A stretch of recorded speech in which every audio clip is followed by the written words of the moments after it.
is, obviously,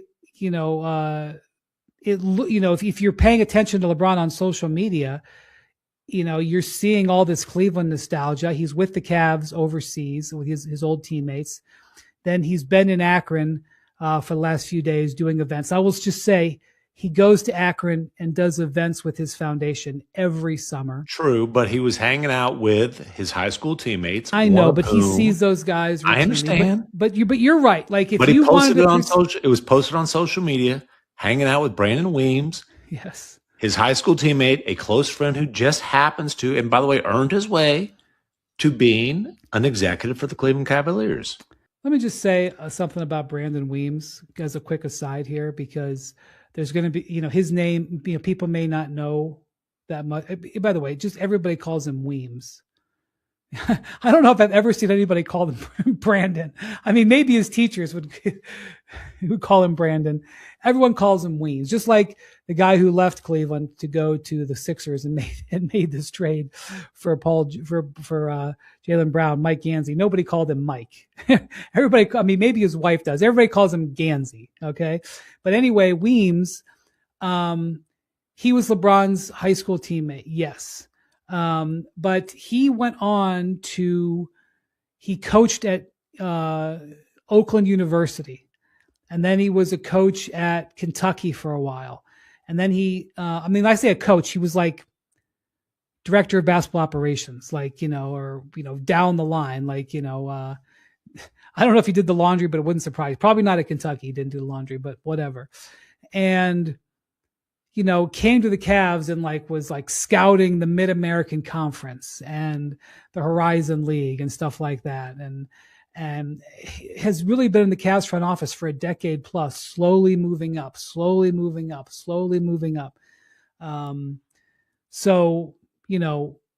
And was in Cleveland before LeBron got there, was there while LeBron was there. He left. He didn't go with them to the Lakers or anything like that. He stayed in Cleveland and kept, what's that? Before LeBron got back. He was in Cleveland before LeBron got back. Right. And he was there after he left, and he's still there. It wasn't like he got hired when LeBron came to Cleveland. This guy never got,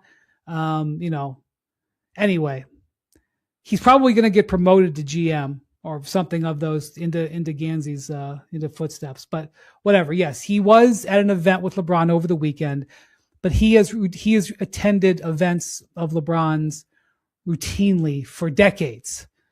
When LeBron wasn't a free agent is all I'm saying.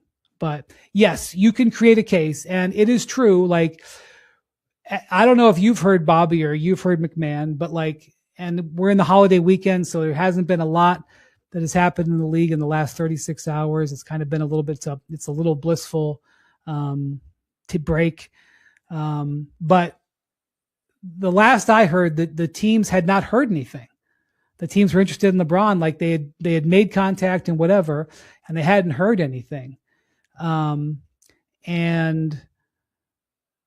they're like, well, we don't know what to make of it. And this is what happened with the previous LeBron free agencies when he switched teams. They didn't know. LeBron called in and was basically yep, I'm coming. And they're like, oh, okay. It wasn't, maybe they felt good. They said, oh, I think the vibe is good. But the Heat didn't know he was coming. The Cavs didn't know he was coming back. You want to know how I know they didn't know? Because they were about 10 minutes away from offering Gordon Hayward a max contract offer sheet. He was in the building in Cleveland. And when Mark Termini, one of LeBron's agents, found out that Gordon Hayward was in Cleveland, he called him up and he was like, what are you doing? Why are you spending your cap space? And they were like, oh, and then Gordon was like, what? I'm not getting an offer sheet today? You think they would have hired David Blatt? No offense to David Blatt, if they knew they were getting LeBron. Magic Johnson showed up at LeBron's house at 6 p.m. or whenever, 9 p.m., whenever he was allowed to, to pitch it. They didn't know they were getting him. So these teams are kind of last I heard, Bobby, the teams are kind of in the dark, all kind of waiting, and they weren't hearing anything. And so they were just well, maybe it's Cleveland. but I don't know if anybody is hearing anything. Well, and that goes back to your point, and it's not like they're all sitting up with a $40 million slot, right? Like really the only And they don't have to. yeah, they don't have to. I mean, really the only thing that Harden remains unsigned and and that will be done as far as whatever the number will be with him and Draymond in Golden State and um Peyton Watson, we'll probably talk about him in a minute in Denver. There's not much heavy lifting that some of these teams. Philly's basically done with their roster for the most part. Miami's got some openings they've got to figure out. But it's not like I remember in was it 15, Brian, when he went back to Cleveland? Yeah, Like 14. 14 in the summer of 14. Like I didn't like know, but I had an idea that he was going back because we did a trade with the Cavs where we took Jarrett Jack and Sergei Karasev because they needed to clear the money out to get them. So you're thinking like, do we do it just to do it? And even though LeBron is going there, or do we need a backup point guard? Who cares? And we wind up doing it, and the money they wound up clearing out enough. I think they traded Tyler Zeller also to the Celtics as far as that deal, and they wound up clearing out the money here. But in this case, totally different ball game. I'm out here in Salt Lake City Summer League, and obviously there's a lot of scouts and executives and whatever, and I can't tell you how many times I either heard or asked, like, where do you think he's going? It's one of the first things that comes up in conversations, and the majority opinion is he'll head back to Cleveland. But no one is operating with knowledge. Like this exactly. is the thing. Like I was going to say, everybody is guessing. I wish I could tell you my sources are saying X, but the sources I talk to aren't speaking with knowledge, and the people who have knowledge are not speaking. So, look, I'm not saying that Shams doesn't have a good idea. I'm just saying I don't. I wish I could tell you for sure. I don't. Well, and look, there's the three teams that were kind of the initial front runners, and I'll just say in the order I think: Cleveland, Golden State, Miami. Again, it's guesswork, but whatever. I know Denver is optimistic. Minnesota is optimistic. Philadelphia is optimistic. I mean, there's these teams that think they have a case and think they have some hope. I wouldn't say optimistic. I would say hopeful. Okay, hopeful. Like right, optimistic. They don't think. They're not like confident, like, oh, he's coming here, but they're like, hey, we've got a chance. That's right. Yeah. Yeah. Now I will say that in the past, so in the last week or two, there's been a lot of people who we all know who've been hanging out with LeBron. We've asked all of them. Trust me, we've asked all of them. They don't know. Now, here's what I think from Rich Paul and Max Kellerman's podcast the other day.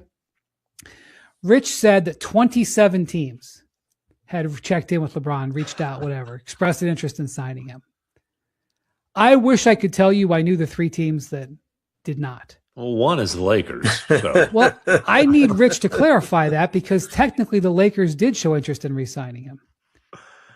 Not since he announced he was leaving them, but is Rich counting that in the 27 or not? I would love to know the three teams that didn't reach out to him. I wish I could tell you who. Well, but let's talk about the teams we think are legitimately in the hunt here. And look, I think we've kind of hit on. We've discussed Cavs, Warriors, Heat.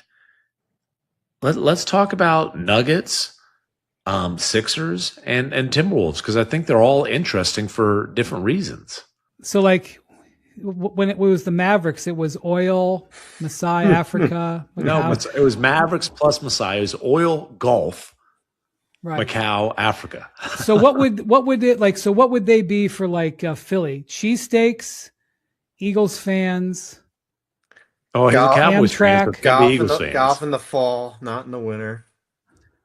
But here's the thing, and here's the thing: the Sixers, the Nuggets, and the Wolves were all like LeBron in the middle, and here's their lineups, right? So then it's like, oh, it's about basketball, The thing like golf. Listen, man, they'll be on the road enough. He'll be able to play some golf. He can get a little He has golf. access to a jet. Okay, like I'm not super Yeah, he'll worried be about okay. that. I don't think. Now, the one thing I will say, Memphis didn't make the list of like the 10 teams on the whiteboard. But one thing that Memphis has to offer is LeBron. You'll never have to stay in a hotel here. We'll get you a place. Great point. And listen, LeBron